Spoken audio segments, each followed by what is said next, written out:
사도신경 하심으로 목요일 새벽기도 하나님 앞에 드리겠습니다. 다 같이 신앙 고백하겠습니다. 나는 전능하신 아버지 하나님, 천지의 창조주를 믿습니다. 나는 그의 유일하신 아들 우리 주 예수 그리스도를 믿습니다. 그는 성령으로 잉태되어 동정녀 마리아에게서 나시고 본디오 빌라도에게 고난을 받아 십자가에 못 박혀 죽으시고 장사된 지 사흘 만에 죽은 자 가운데서 다시 살아나셨으며 하늘에 오르시어 전능하신 아버지 하나님 우편에 앉아 계시다가 거기로부터 살아있는 자와 죽은 자를 심판하러 오십니다. 나는 성령을 믿으며 거룩한 공교회와 성도의 교제와 죄를 용서받는 것과 몸의 부활과 영생을 믿습니다. 아멘. 찬송가 370장 한번 찬송하겠습니다. 찬송가 370장입니다.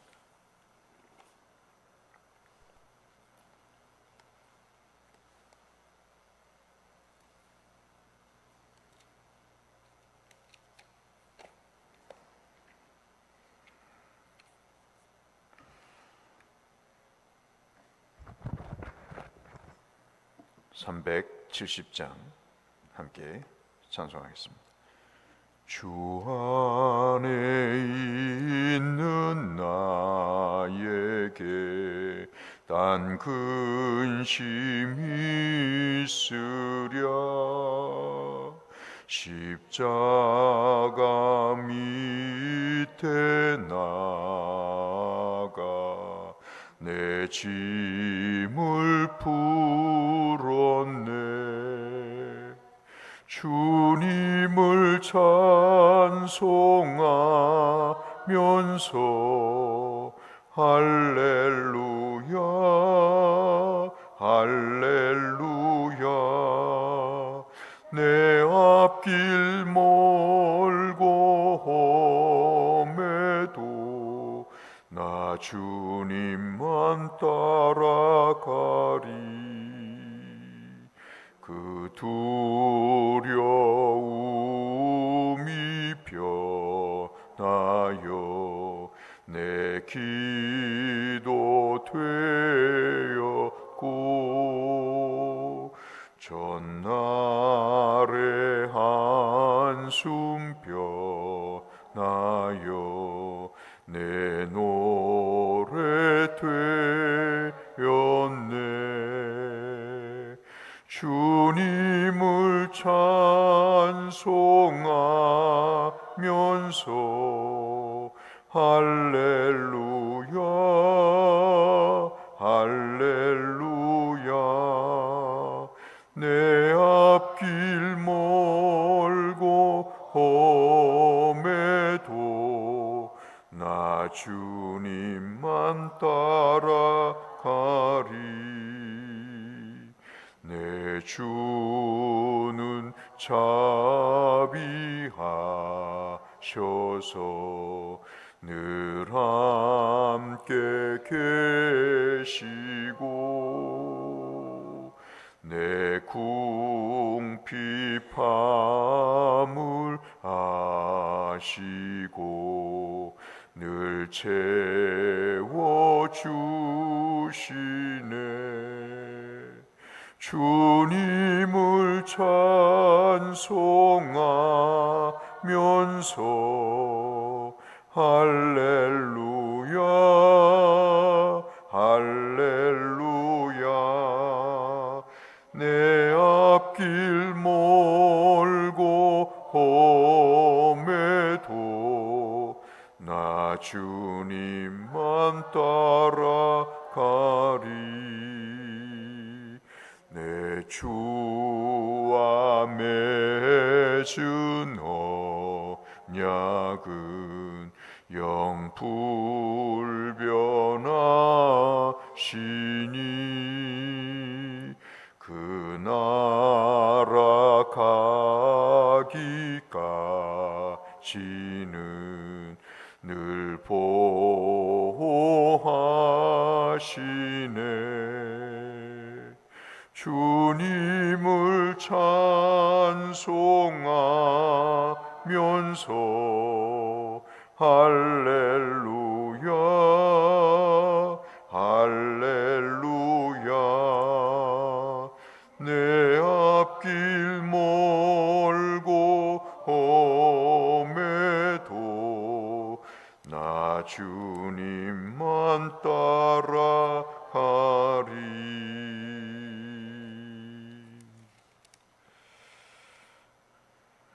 오늘은 예레미야 21장 말씀을 함께 묵상하겠습니다.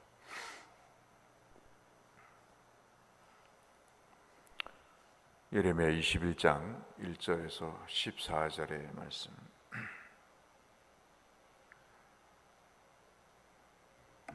역시 한 절씩 교독하겠습니다.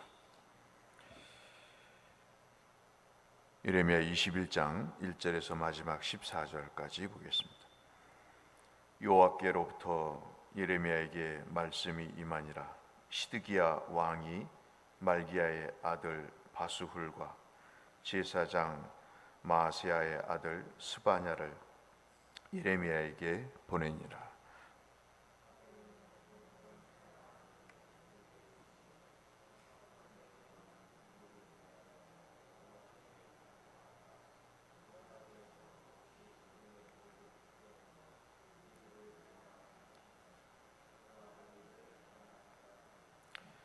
예레미야가 그들에게 대답하되 너희는 시드기야에게 이같이 말하라.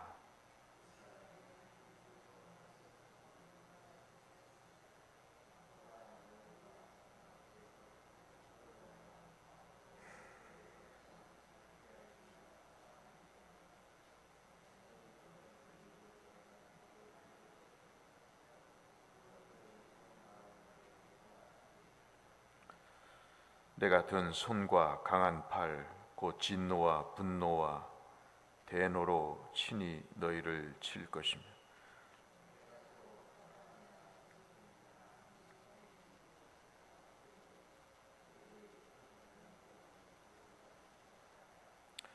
여호와의 말씀이니라. 그 후에 내가 유다의 왕 시드기야와 그의 신하들과 백성과 및 이 성읍에서 전염병과 칼과 기근에서 남은 자를 바벨론의 느부갓네살 왕의 손과 그들의 원수의 손과 그들의 생명을 찾는 자들의 손에 넘기리니 그가 칼날로 그들을 치되 측은히 여기지 아니하며 불쌍히 여기지 아니하며 불쌍히 여기지 아니하리라 하셨느니라.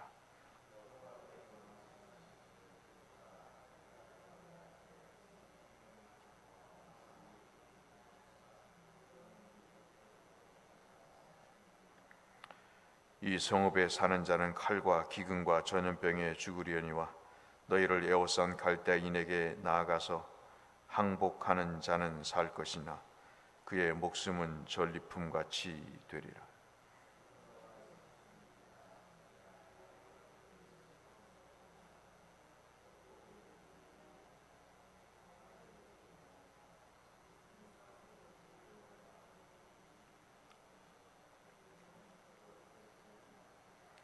유다 왕의 집에 대한 여호와의 말을 들어라.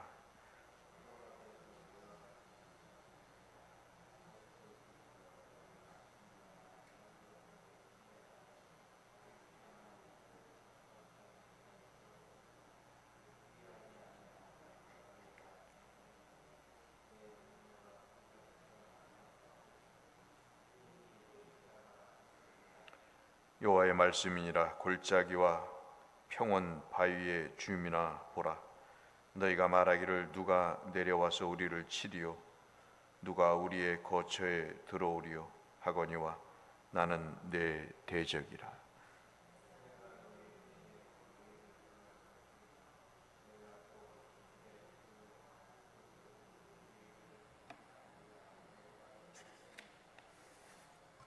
아멘.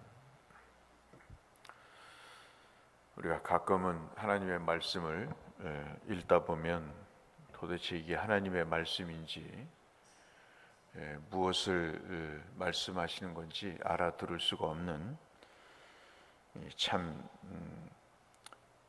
듣기 민망한 말씀이 더러 있습니다. 그것은 하나님이 치매가 걸려서 이기 때문이 아니고 우리가 상식적으로 이해하기가 쉽지 않은 것이죠. 그래서 우리는 성경을 읽을 때 항상 내 생각과 내 기준으로 보면 참 은혜가 안 되고 답답하기 그지없는, 이게 도대체 하나님의 말씀인가 할 정도로 얼토당토하는 말처럼 느껴질 때가 있는 것입니다. 그래서 항상 성령의 도우심, 그분이 가르치시고 그분이 생각나게 하시도록 우리가 기도하는 것이 성경을 믿음으로 받는 가장 중요한 원리임을 우리가 꼭 기억해야 될 필요가 있습니다.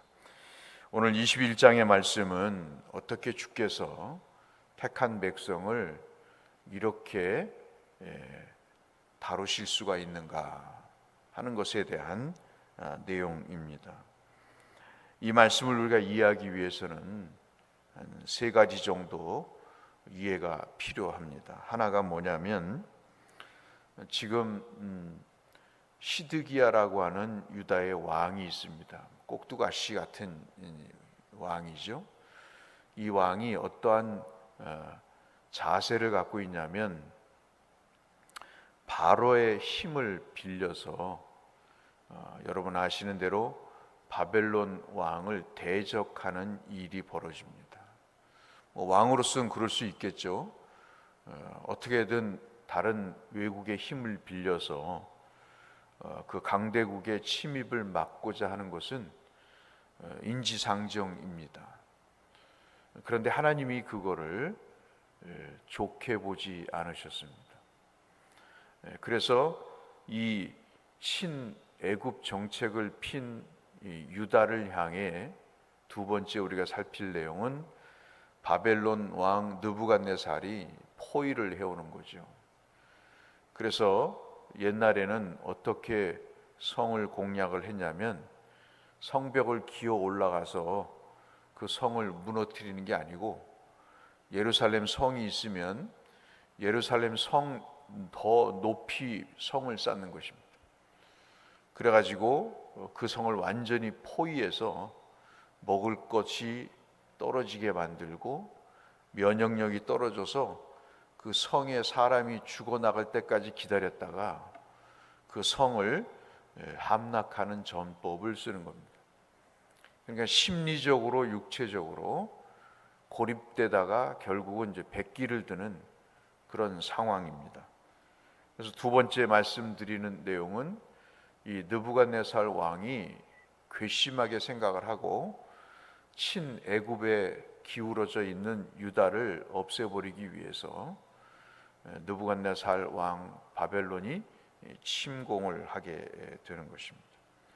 세 번째 이 본문을 이해하기 위해서 우리가 알아야 될 내용은, 이제 일이 이쯤 되자 여러분 1절에 보시면 하나님이 예레미야에게 말씀을 하십니다. 뭐라고 이야기를 하냐면, 야, 조금 있으면 시드기야가 보낸 사람 둘이 올 거야. 그 사람이 너한테 이 나라의 어려움을 위해서 기도를 하나님께 하라고 부탁할 거야. 그러면 너는 그 부탁을 듣지 말고 유다가 폭삭 망할 것이다, 항복하지 않으면 너희는 살 길이 없다, 그렇게 전하라 라고 이야기를 하는 것입니다. 그 두 사람이 누구냐면, 1절에 여러분 보셨던 바스홀이라는 사람과 그리고 스바냐라고 하는 대제사장 밑에 있는 부대제사장격인 사람인 거죠. 그러니까 이 둘은 시드기야의 측근으로 친애굽 정책을 주도하는데 참모 역할을 했던 사람입니다. 한 번도 하나님을 찾은 일이 없던 자들이 이제 발등에 불이 떨어지니까 예레미야에게 찾아와서 하나님께 구해서 이 국난을 모면해 달라는 이야기를 하는 것이 이제 세 번째 우리가 본문을 이해하는 중요한 내용이라고 볼 수 있겠습니다. 그러면 우리 같으면 거기에 대해서 야, 그렇구나. 내가 하나님께 기도해서 이 어려운 나라의 사정을 극복하도록 하겠다. 선지자로서 당연히 그렇게 해야 되잖아요. 그런데 그러지 않습니다. 뭐라고 이야기를 하냐면 5절을 보실까요? 하나님의 말씀을 전합니다. 여러분, 이런 표현을 일생에 몇 번 정도 쓸까요? 그것도 하나님께서 택한 백성을 향해. 5절 보실까요? 다른 손도 아닌 내가 든 손입니다. 즉 하나님이 유다를 치시려고 손을 번쩍 들었는데 그 손이 강한 팔이다, 그렇게 얘기하면서 뭐라고 얘기하냐면 진노, 분노, 대노의 손이다, 그렇게 얘기를 합니다. 그러니 기가 막힐 노릇이죠. 어떻게 하나님이 어제 우리가 수예배 때 봤던 예정하시고 기뻐하셔서 선택한 백성을 어떻게 진노와 분노와 대노의 손을 들어서 그들을 칠 수 있겠습니까? 여러분, 목사가 신방을 갔는데 여러분의 가정에 축복을 빌지 못하고 하나님이 여러분에게 손을 들 것입니다. 그 손은 진노의 손이 될 것이고, 그리고 분노의 손이 될 것이고, 그 손이 대노의 손이 될 것입니다. 쫓겨나지 않으면 다행인 거죠. 이걸 누가 받아들이겠어요? 자기를 위해서 충고를 해도 성질을 내고 그러는데, 만약에 이 말씀을 하면 여러분 100사람 중에 10사람 중에 누가 아멘으로 받겠어요?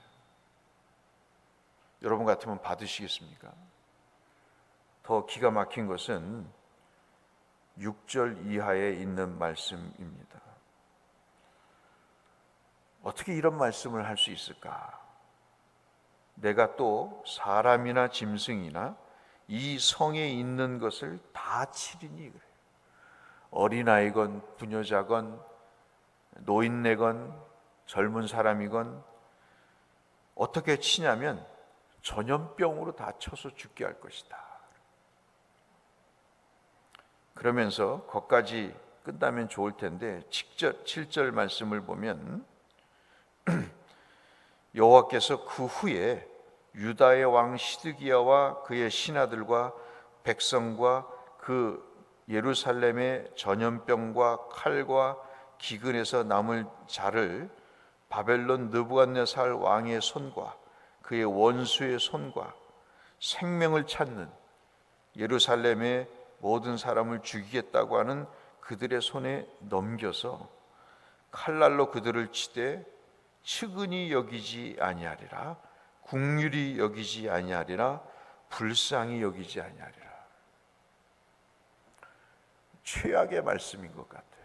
제가 지금까지 성경을 아는 바로는 이렇게 세 번 아까 말씀드린 진노와 분노와 대노와 함께 더불어서 하나님께서 그들에게 어떠한 측은지심도 긍휼히 여김도 불쌍히 여김도 다 같은 말이겠죠. 그런데 이렇게 세 번 강조하는 걸 보면 하나님이 이들에 대한 마음이 없는 것입니다. 그러면서 또 말씀하시는 거죠. 8절의 말씀, 신명기 28장의 말씀을 하시는 것과 같이 너희들의 앞에 두 길이 있다. 그 두 길이 뭐냐면 생명의 길과 사망의 길이 있다. 이것을 너희들에게 들려주도록 하라, 이렇게 말씀을 하십니다. 생명의 길이 뭐냐? 그 길을 받더니 항복하는 것이다 하는 것입니다. 여러분, 그 말씀이 어디에 있겠습니까? 8절 이하에 있는 말씀이죠. 너희들이 이러한 일에서 살 수 있는 것은 바벨론에게 항복하는 것이다. 이게 선지자의 말이겠습니까, 여러분? 선지자의 할 말이겠어요? 항복을 하라니요. 하나님의 도우심을 구해도 시원찮을 판에 항복을 하라는 말씀이 무엇인가? 그러면 항복을 하면 너의 목숨은 전리품같이 되리라. 즉 너의 목숨은 부지하게 될 것이다 하는 것입니다. 즉 다시 말씀드리면 바벨론에게 고난을 받아서 너희들의 못된 근성과 불신앙의 내용을 탈탈 털어서 하나님 앞에 그 속에 더러운 모든 것을 제거하지 않으면, 그래서 다시 부서져서 다시 새롭게 건설되지 않으면 희망이 없다는 말씀입니다. 여러분, 우리가 신앙생활을 하다 보면 참 듣기 민망한 말씀이 있습니다. 그 말씀은 우리를 미워해서 하시는 말씀이 아니죠. 그 말씀은 우리를 새롭게 하고자 하는 말씀입니다. 여러분 어떠세요? 하나님이 우리를 새롭게 하시고자 하시는 말씀이 우리의 심령의 입에 달든가요? 참 힘들죠.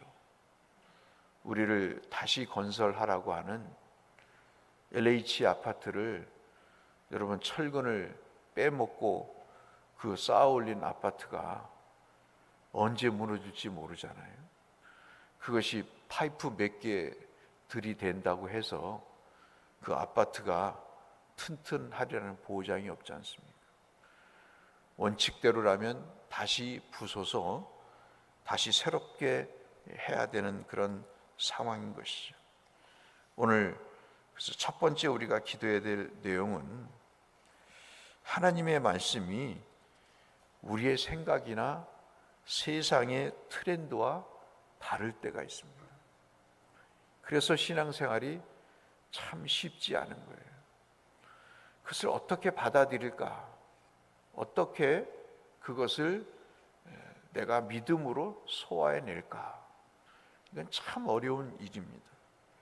그래서 하나님께 우리가 구해야 될 내용이 있습니다. 그것은 뭐냐면, 내 생각과 정면으로 부딪힌다 할지라도 예레미야의 말씀대로 고난을 당하는 일이 있어도 그것을 한번 통과해 보는 것입니다. 그대로 한번 우리가 견뎌 보는 것입니다. 이 일을 통해서 하나님이 나를 정금같이 단련하실 것이라고 하는 그런 영적인 기대감을 갖고 한번 살아보는 것이죠.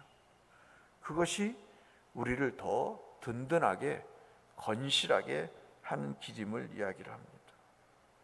이것이 이제 10절까지의 말씀이 이스라엘 전체에게 하시는 말씀입니다. 여러분 며칠 전에도 말씀드렸다시피 이스라엘 전체를 빚어가시는 말씀을 하고 예레미야가 그 원수들에 대해서 모진 기도를 드리면서 예레미야를 빚어가시는 말씀을 하셨다시피 18장에서 21장도 똑같은 말씀입니다. 여러분 이제는 유다 왕에 대해서, 유다 왕가에 대해서 경고와 심판의 말씀을 얘기합니다. 11절로 14절 말씀이죠. 이것의 골자는 뭐냐면, 예루살렘 성이라고 하는 것은 삼면이 다 절벽입니다. 그러니까 누가 들어와서 함락을 할 수 있는 그런 상황의 위치가 아닙니다. 그래서 여러분 다윗이 예루살렘 성을 처음에 함락할 때 여부스라고 하는 족속이 살았거든요. 그 족속이 다윗을 향해 비아냥거립니다. 뭐라고 비아냥거리냐면 사무엘하 5장 5절에서 뭐라고 얘기를 하냐면, 야 내가 결코 이리로 올라오지 못하리라. 맹인과 다리 저는 사람이라도 너를 물리칠 것이다. 예루살렘은 그렇게 순순히 함락되는 곳이 아니야 라고 비아냥거렸던 것을 다윗이 함락을 하지 않습니까? 지금 이 시드기야와 그 그 유다의 왕가들이 예루살렘에 있으면서 예루살렘은 무너지지 않을 것이라는 오만을 떨게 되고, 그리고 가진 약자에 대한 횡포와 그 왕가가 돈을 취하는 그러한 못된 불법은 계속해서 저지르는 상황을 주님이 경고하시면서 주께서 그들에게 정말 임박한 환난이 있을 것임을 이야기를 하십니다. 이 말씀은 여러분 잘 아시는 말씀처럼 솔로몬에게 말씀하셨던 내용이죠. 네가 하나님의 말씀을 지키면 복을 받을 거지만 네가 하나님의 뜻에 어긋나면 너의 후손과 너의 가문이 하나님의 심판에 놓일 것이다. 그러나 내가 다윗과 언약한 내용을 참조해서 너희들을 완전히 멸망시키지는 않을 것이다 라는 예언을 하셨듯이 그 예언대로 주께서 말씀을 하고 계시는 내용입니다. 두 번째 우리가 그래서 생각해야 될 기도의 내용이 뭐냐면, 우리의 삶 속에서 정말 그 어그러진 부분이 있습니다. 우리의 속은 바꾸지 않으면서 겉의 복을 원하는 것이 있어요. 그것은 참 우리가 회복해야 될 내용들입니다. 주님의 은혜가 필요한 부분이죠. 여러분, 속이 병들어 있는데 겉에 여러분 보톡스를 맞고 그리고 그 주름을 핀다고 여러분 건강해 보이겠어요? 신앙도 똑같습니다. 우리의 속이 강건해야 겉사람도 건강한 거죠. 그래서 오늘 두 가지만 기도했으면 좋겠습니다. 하나는 받아들일 수 없는 말씀이라도 내가 받게 해달라. 이해할 수 없고 정말 황당무계한 말씀같이 보이더라도 하나님 내게 은혜를 베푸셔서 하나님의 귀한 말씀으로 받게 해달라. 그러한 통 큰 신앙이 있게 해달라. 두 번째는 하나님, 내 속에 하나님의 은혜를 받지 못하는 불법적인 그런 그릇이 있으면 씻어주시고 하나님의 은혜를 받을 수 있는 그릇이 있게 해달라. 그렇게 기도하시는 일이 있다면 우리 예레미야 21장을 살펴보는 중요한 포인트를 잡는 일이라 할 수 있겠습니다. 하나님께서 큰 믿음의 소유자로 여러분을 칭찬하시고, 그리고 깨끗한 믿음의 그릇의 소유자로 하나님 마음껏 여러분의 믿음의 은혜와 축복을 부어주시는 역사가 있기를 주의 이름으로 축원합니다. 거룩하신 아버지 하나님, 은혜를 베푸사 이 믿음의 소유자가 되게 하여 주옵소서. 예수님 이름으로 기도 올리옵나이다. 아멘. 하늘에 계신 우리 아버지, 아버지의 이름을 거룩하게 하시며 아버지의 나라가 오게 하시며 아버지의 뜻이 하늘에서와 같이 땅에서도 이루어지게 하소서. 오늘 우리에게 일용할 양식을 주시고 우리가 우리에게 잘못한 사람을 용서하여 준 것 같이 우리 죄를 용서하여 주시고 우리를 시험에 빠지지 않게 하시고 악에서 구하소서. 나라와 권능과 영광이 영원히 아버지의 것입니다. 아멘. 우리 기대 제목을 가지고 함께 기도하며 주 앞에 나가겠습니다. 기도하겠습니다. 아버지 하나님 감사합니다. 우리를 사랑하셔서 오늘도 일깨워 주시고 우리의 영혼 속에 담비와 같은 하나님의 은혜를 부어주심을 감사합니다. 우리를 새롭게 하시고자 하시는 우리의 이해와 생각의 범주를 뛰어넘어 말씀하시는 주의 말씀을 우리가 과연 수용할 수 있을까? 그러한 믿음의 경지까지 우리를 인도하시고자 하시는 하나님, 그 은혜를 우리가 마음속 깊이 새기게 하여 주시고 온갖 불법을 저지르며 겉으로는 거룩한 척하는 이율배반적인 삶이 아닌 속사람을 새롭게 하여 겉사람도 하나님의 은혜를 받기에 부족하면 믿음의 그릇이 되는 그 하나님의 귀하고 복된 섭리 가운데 주시는 빚어지심을 우리가 우리의 모양으로 우리의 심령의 그릇으로 받게 하여 주옵소서.